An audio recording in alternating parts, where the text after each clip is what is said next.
कि कैसे के झारी सिरवा बारी हो कैसे के झारी सिरवा बारी हो कहिया राजा नहीं हरे मछली कैसे के झारी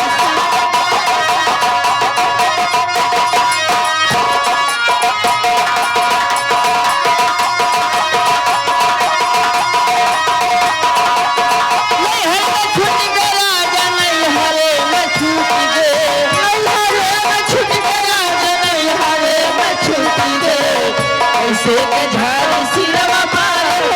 कहिया राजा नहीं हरे मछली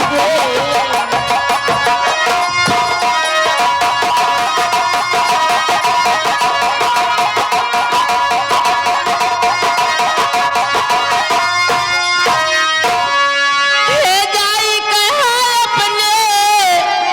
हर बार ससुर से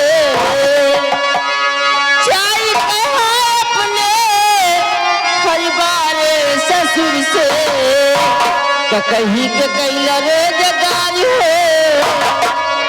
कहीं के कैला रोजगारी हो कहिया